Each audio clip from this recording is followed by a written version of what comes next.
नमस्कार, आप देख रहे हैं अभी न्यूज और मैं हूं आपके साथ ब्रजवासी लाल।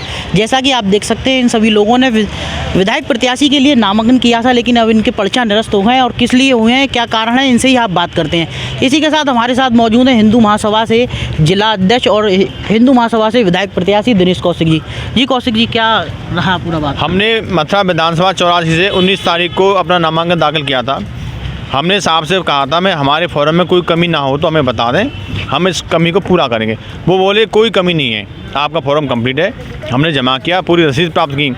आज हमको 11 बजे बुलाया तो अम्मा गई तो हमसे बोले आपने फ़ीस जमा नहीं की है। हमने उन्होंने फ़ीस की रसीद दिखाई, मैं फ़ीस भी जमा की है, हमारे फॉर्म में कोई कमी नहीं है। फिर बाद में बोले आपके फॉर्म में कुछ कमियाँ हैं। मैं कि आप ये तो बता दो हमारे फॉर्म में कमी क्या है, हम उस कमी को पूरा करें। बोले नहीं आपके फॉर्म में कमी है। कोई भी अधिकारी वहाँ कोई कमी बताने को तैयार नहीं है। ये सरासर ऊर्जा मंत्री के दबाव में लोकतंत्र की हत्या की गई है। अगर बात करी जाए, आप बार बार ऊर्जा मंत्री पर निशाना साध रहे हैं, क्यों साध रहे हैं? अगर बात करें तो ऊर्जा मंत्री आपका पर्चा क्यों निरस्त करना चाहते हैं? वो इसलिए निरस्त करना चाहते हैं कि हम कट्टर हिंदूवादी हैं, जितने भी हिंदूवादी वोट हैं वो हमको मिलेंगे, इसलिए ऊर्जा मंत्री को डबकाएगा, चुनाव हारेंगे वो।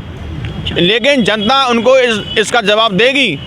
जिला अध्यक्ष जी भी हमारे साथ मौजूद हैं। जिला अध्यक्ष जी, आप क्या कहेंगी? अगर क्या जैसा कि आप सब लोग जानते हैं कि विगत 6 दिसंबर 2021 को हमने एक अभियान शुरू किया था जलाभिषेक। इससे बीजेपी को बहुत बड़ा खतरा था, ऊर्जा मंत्री को बहुत बड़ा खतरा था। उनको ये डर था कि अगर इन्होंने जलाभिषेक कर लिया तो कहीं ऐसा ना हो कि ये लोग हमारे खिलाफ खड़े हो जाएं, विपक्ष में खड़े हो जाएं। और क्योंकि उनको, आप लोगों को पता है कि ये मंदिर और मस्जिद का मुद्दा उनके लिए वोट बैंक इकट्ठा करने का एक मुद्दा होता है, जबकि हमारे लिए ऐसा कुछ नहीं था।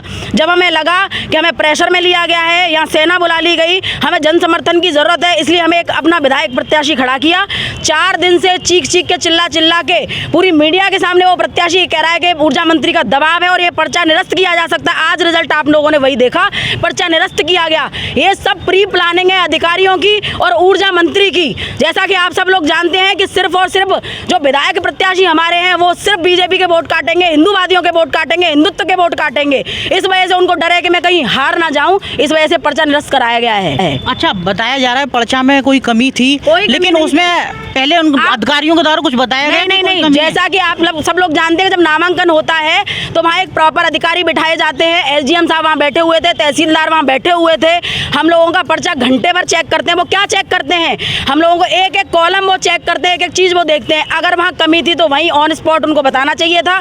आज सिर्फ और सिर्फ जो छोटी मोटी त्रुटि रह जाती हैं उनको फिलअप करने के लिए 24 तारीख का ये दिन डिसाइड किया गया था। उसमें सिर्फ ऐसे हमें ललकार दिया गया, फटकार दिया गया और वहाँ से भगा दिया गया। इसको क्या कहोगे आप? तानाशाही कहोगे? कहीं पर सुनवाई हुई नहीं हुई आपकी? अगर सुनवाई हुई क्या नहीं हुई, बात करें कहीं कोई सुनवाई नहीं है। डीएम साहब को फोन किया गया, डीएम साहब का कहना है कि मैं कार्य क्षेत्र में हूँ। ये कार्य क्षेत्र नहीं है क्या? हम जनता के लिए नहीं लड़ रहे क्या? हम हिंदुत्व के लिए लड़ रहे क्या? हम कहाँ नहीं लड़ रहे हैं जो हमारी सुनवाई नहीं हो रही है? इसी के साथ और भी लोग हमारे साथ मौजूद हैं, उनके भी पर्चा निरस्त हुए हैं। आप भी भाई साहब, आप किस पार्टी से हैं और क्यों पर्चा निरस्त? भीमानी भारत एक सम्मेलन आज़ाद समाज पार्टी से विधानसभा 84 से हमने पर्चा भरा था। हमने जो पूछा था कि पर्चे में कोई भी कमी तो नहीं है, कि नहीं आपके पर्चे में कोई कमी नहीं है, आप आइएगा, आपका पर्चा क्लियर है। जब आज हम आए तो हमने कहा कि हमारा पर्चा जो है बहाल कर दीजिए आप, तो उन्होंने कहा कि नहीं, अब आप लेट हो चुके हो। मैं लेट कहाँ हुए, हम टाइम से आएंगे। नहीं, आप लेट हो चुके हो। अच्छा, कितने बजे आए थे आप, बात करें तो? हम कल और परसों ये 2 दिन विधानसभा 84 कार्यालय बंद था, और आज जब आए तो 12:30 बजे आ गए थे हम। उनके जो अर्दली थे उन्होंने कहा कि अभी आप बाहर खड़े रहिए, आपका नाम लेके आपको बुलाया जाएगा। और मैं बता दूं कि मैं यहाँ जब आ रहा था तो मुझे कचहरी पे, कलेक्ट्रेट पे बाहर रोका गया। मैं इस बात को आप ही के सामने, मीडिया के हर चैनल पे कह सकता हूँ, न्यूज़ के हर चैनल पे कह सकता हूँ, मुझे रोका गया। शर्मा जी का एक खास आदमी आकर, मान्य श्रीकांत शर्मा जी का एक खास आदमी आकर मुझसे कहता है कि आप भीमानी आज़ाद समाज पार्टी के प्रत्याशी हो? जी हाँ। कि आप अपना पर्चा वापस ले लें। अब वाल्मीकि समाज शहर में बहुत मजबूत है, 30,000 वोट है। अगर आप शहर से चुनाव लड़ोगे तो आप पूरा का पूरा वाल्मीकि समाज का वोट काट दोगे। इससे शर्मा जी की सीट खतरे में आ सकती है। तो क्या लगता है उनको डर लग रहा है भीम आर्मी से? भीम आर्मी से शर्मा जी को ही नहीं, योगी आदित्यनाथ को भी डर लगता है, पूरे बीजेपी को डर लगता है। इसी के साथ और भी लोग मौजूद हैं। सर, आप किस पार्टी से खड़े हुए थे और आपका पर्चा निरस्त किया गया है? प्रत्याशी हूँ। मैंने 20 तारीख को फॉर्म भरा था और जब मैंने इनको डॉक्यूमेंट दिए थे, सारे डॉक्यूमेंट उन्होंने चेक किए, 4-5 जगह मैंने नाम नहीं लिखा था, उन्होंने बैठ के वहाँ पर नाम भरवा लिया था, सब कुछ करवा लिया था।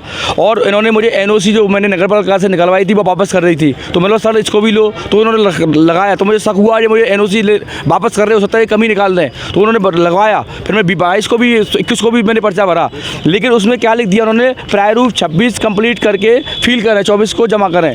प्रारूप 26 में कुछ नहीं था, मैंने जमा किया था, दोनों फाइलों में सेटों में जमा किया था, बस उन पर केवल नहीं लिखना रह गया था। तो उस समय पर इन्होंने चेक कर रहे थे, 1 घंटे का टाइम लिया था, उसमें क्या चेक किया। अगर उसी समय में नहीं लिखवा लेते मुझसे, जैसे उन्होंने बाकी जगह पर मुझसे सब चीज़ साइन करवाए थे, सब कराए थे, खाली नहीं उस समय पर लिखवा लेते, पूछ लेते मुझसे।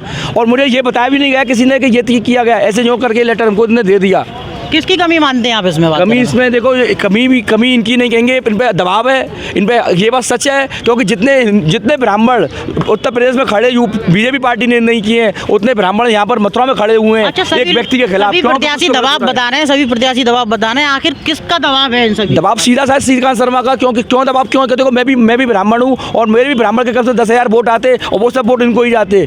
और ये सब चीज़ें उन्होंने मेरी आज जो आप जो देखोगे यमुना पूजा, उसमें इतनी भीड़ थी, मेरा यमुना मैया के लिए मैं खड़ा हुआ था, और मेरा पर्चा निरस्त कर दिया गया। अभी भी चाहते तो ये लिखवा सकते थे, नहीं लिखना था, बस मुझे कुछ नहीं करना था। अगर कोई डॉक्यूमेंट कम हो तो मैं कमी मानता हूँ, कोई कमी है ही नहीं है। और अगर कमी थी प्रारूप 26, तो प्रारूप 26 मुझे वापस तो करते, तब तो मैं आगे लाता। क्या आपका मानना ये मामूली सी कमी थी? सिर्फ मामूली थी, कोई कमी नहीं है, बहुत कमी नहीं है। अगर ये कमी थी तो कमी मुझ में नहीं थी, कमी इनके पेपर चेक करने की कमी थी, कि चेक किया गया इनको नहीं लिखवाना चाहिए था उस चीज़ को। तो आपका क्या स्टेप रहेगा आगे? बात करें स्टेप ये ITR में हम फाइल करेंगे, और DM सर से भी निवेदन करेंगे, और जनता से अपील करेंगे इन सब चीज़ों को ध्यान रखें। अभी भी हम कहीं नहीं है, अभी यमुना मैया को शुद्ध करा के रहेंगे। अगर कोई भी कितना भी है, अभी मेरा भी कोई चुनाव खत्म नहीं हुआ है, चुनाव अभी बाकी है, जनता इनको जवाब देगी। कितने लोगों के पर्चे निरस्त किए गए हैं आज बात करें तो? कम से कम 7 से 8 लोगों की गई है, उनमें से 4 या 5 आदमी का सेम चीज़ लिखा हुआ है, प्रारूप 26 कंप्लीट फिल करें, और कंप्लीट फिल करने को किया हुआ है ऑलरेडी। उसमें खाली बस यहाँ की जगह जहाँ नहीं लिखना रह गया था, वो कुछ सही नहीं है, माइनर ही मिस्टेक ही नहीं है वो।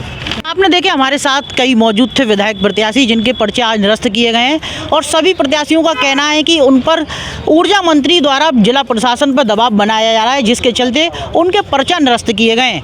अब आखिरकार इनके प्रत्याशियों द्वारा किए गए आरोपों की कितनी सच्चाई है ये तो आने वाला वक्त बताएगा, लेकिन बताया जा रहा है आधा दर्जन से करीब प्रत्याशियों के पर्चा निरस्त हुए हैं। ऐसी चुनाव की हर अपडेट जानने के लिए देखते रहिए अभी न्यूज। लाल चश्मा घर 25 सालों से आपकी सेवा में। लाल चश्मा घर, जहां मिलते हैं आपको रेबल, टाइटन, पराठा, बॉस, अरमानी, ऑकले ब्रांड के चश्मे, साथ ही अत्याधुनिक मशीनों द्वारा आंखों की जांच भी उपलब्ध है। तो आइए, लाल चश्मा घर भूतेश्वर मंदिर के सामने, मथुरा।